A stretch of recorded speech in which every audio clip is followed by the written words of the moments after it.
timaadeen barnaamijku ahaa markii barnaamijkan furnayna soo dhawaad adigoo mahadsan geedaha ka soo sbaxa dalladaha ka soo sbaxa qoraxdu waa qabowday waa qurux badan tihiin si fiican u soo labisateen vitamin D fiican aad ku dhacay soo dhawaada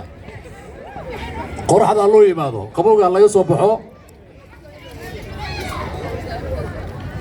barnaamijkan furan doonaa biidnillah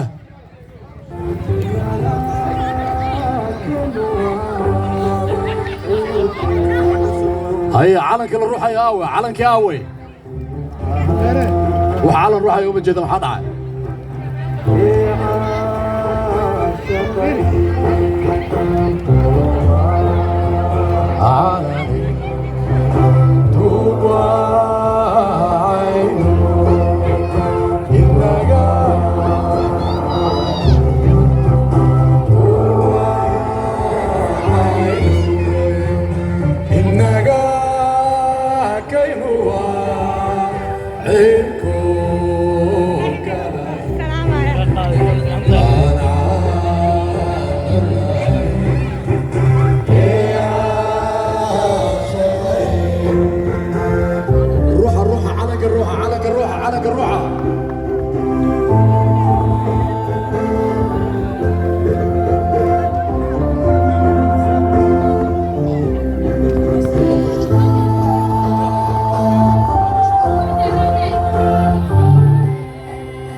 لقاضة هسه عليك اللقاضة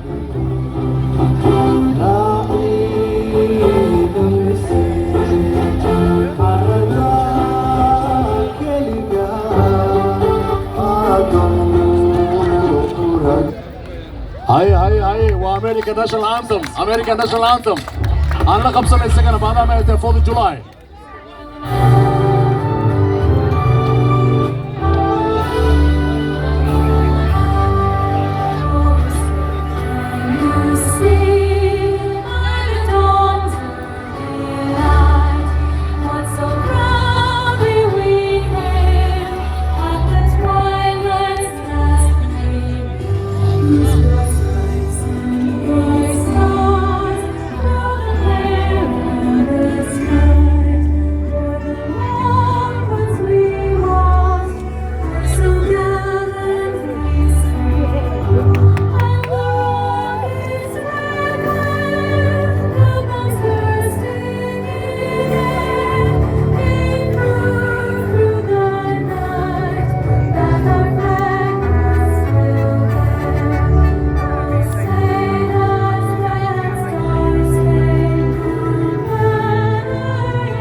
وما سنتين دبانتي برقي دبر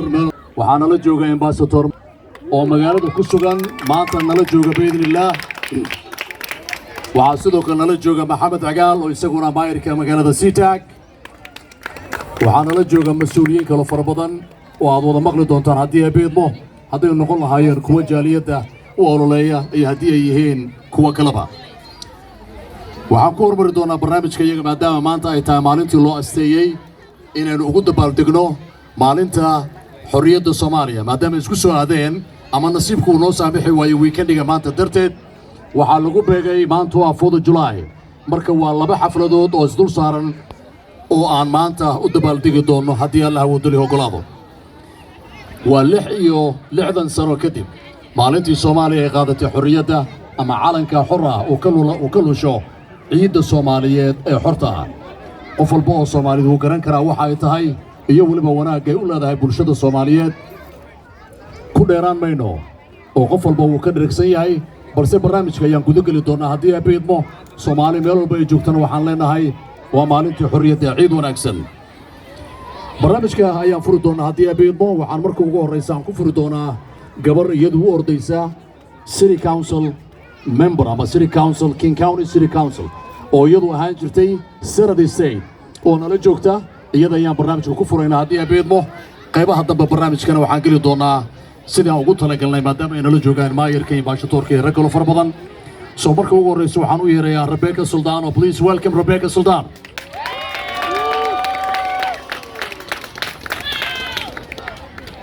waxay u ordaysaa King County Council.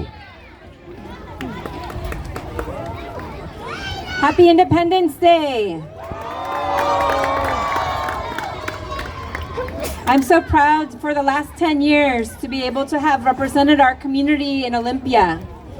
And ensure that we protect our legal defense so that we can defend ourselves against this federal government that has decided that they no longer want to uphold our Constitution and our values of being a welcoming community.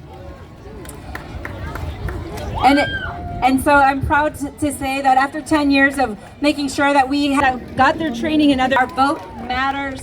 we matter, and that if we need to stand up for ourselves to make sure that we have a democracy. You're voting for me for King County Council, and have a wonderful evening.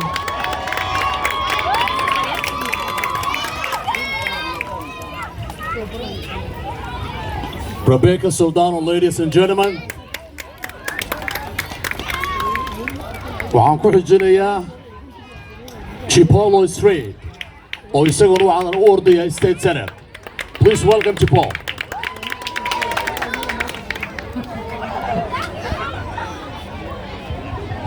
Hey everyone, I will be very quick, but it's a huge honor to be up here.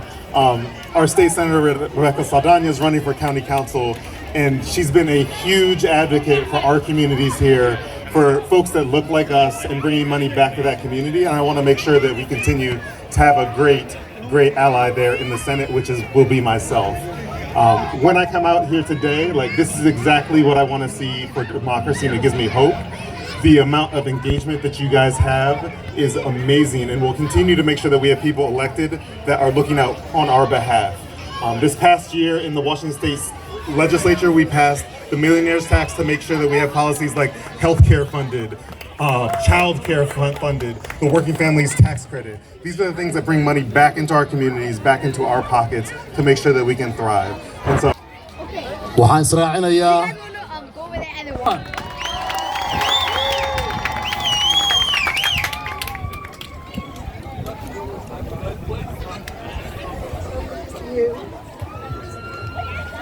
Happy Independence Day, sisters and brothers. I agree with what Rebecca Soldano said, that democracy and freedom, absolutely. We have wars and bloodshed.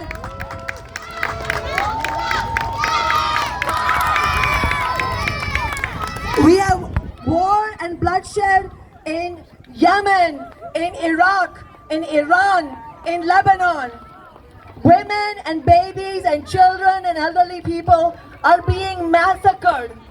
There is catastrophic mass starvation. And now the genocide is expanding to the West Bank. So our most urgent priority is to fight to end all military aid to the Israeli state.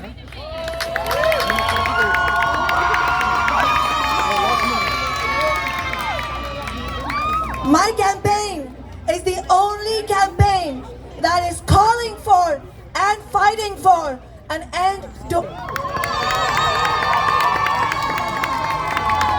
But sisters and brothers, we know that accomplishing any of these things requires us to get organized and fight against the billionaires and multimillionaires who profit from this rotten system. And that is why I urge you all to join our campaign, pick up this brochure, talk to our campaign staff at the table right outside here. This is very important. This election, this race, sisters and brothers, is extremely important because my main opponent is Adam Smith, 29-year Congress member who has funded every war that came across his desk. He has funded tens of billions of dollars for the genocide in Gaza. In December, he co-sponsored a bill to give $906 billion for war, for Trump's wars, and just last $1 trillion new dollars for war, for Trump's wars, and would merge the US and Israeli militaries. Do we want this? No! If you don't want this, you need to get involved in our campaign, because we have shown, I'll end on this, we have shown for the 10 years that I was the socialist on the city council, Seattle, please let's fight together. But let's not forget, the primary election is on August 4th. If community members don't get registered to vote and vote before August 4th, we will not have the move on to the November election. So if you want me to be the candidate going off against Adam Smith in the November election. soo dhawaaway ambassadore.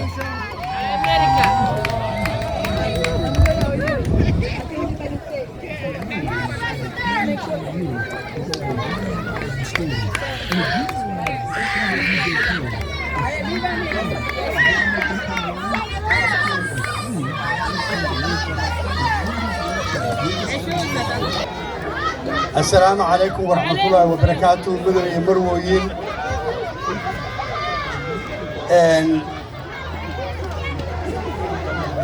waxaan idinkaga mahadnaqayaa aan soo dhaweynayaa July 1st Somali Independence Day 66 sano aniga iyo Soomaalidu intay jirno isku daawaan aan filayaa waad garan ka dhacay waxaan kaloo aan soo dhaweynayaa ambassadorka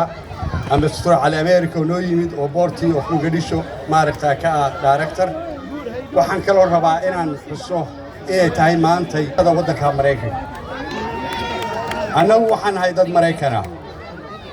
waxaa la rabaa Mareykanimada in la ka saaro dadin ku weyn meeyarka Soomaalida kaliya weesana Washington inaad aamintaan Mareykanimada iyo Soomaalinimadu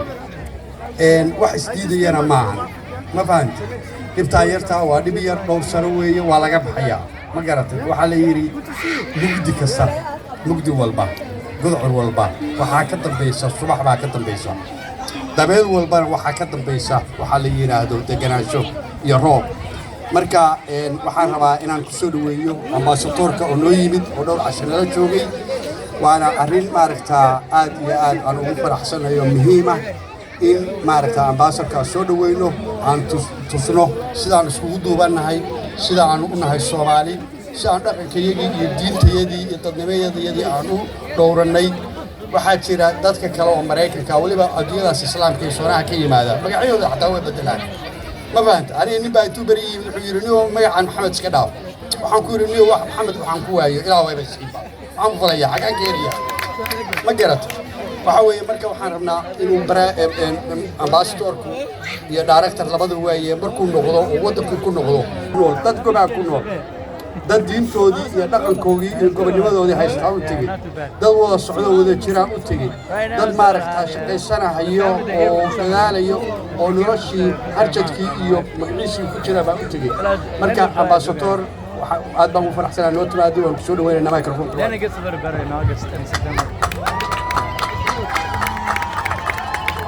السلام عليكم ورحمة الله وبركاته. قلب وناكسن وعشرفي هاينان مانتا إذا كذا قرب قلو حفظها قرصة بدلني وحاروما دعنا يا غباوياشي أيها رئيس مزارع وإذا وعد في هالكان وشيء شكتي لا تصنع كبدا أي سميني سحبتها وحن لي هاي أجر على كاسيو سكينز أسوق كنت سوالي فرا بدل مركز سوق قلا يدايتو إلا هالكا وحاركا هي دad Soomaaliyeed wiilal gabdho caruur odayaal maamoyin wata calanka Soomaaliya waxa waa sharafay tahay waa wax wanaagsan waaye in caruurta hadda ka ku dhalatay ee bartaan calanka maanu koraan yimid waxa uu ma jecelayaa mayorka Siitaag Maxamed Ali Cigaal oo wacizumay xafladan gaar ahaan inaan ka soo qayb galo marka sharaf weyn ayay tahay midnimada aad haystaan Allah idin ziyaadiyo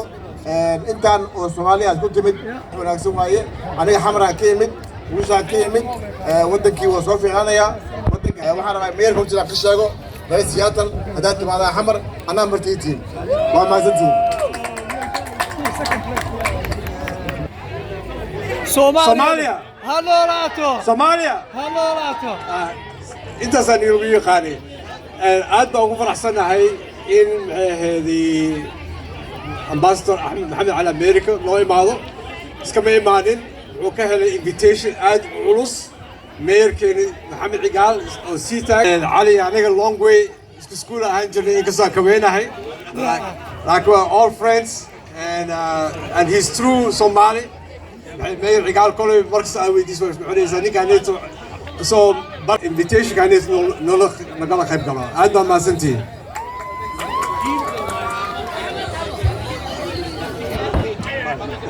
ubax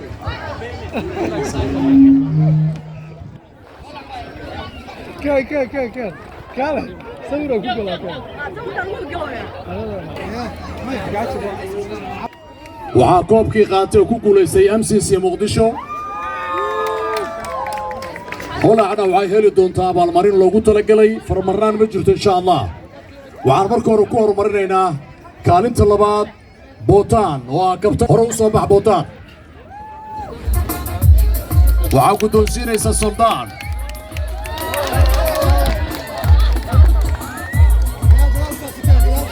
صعب قوي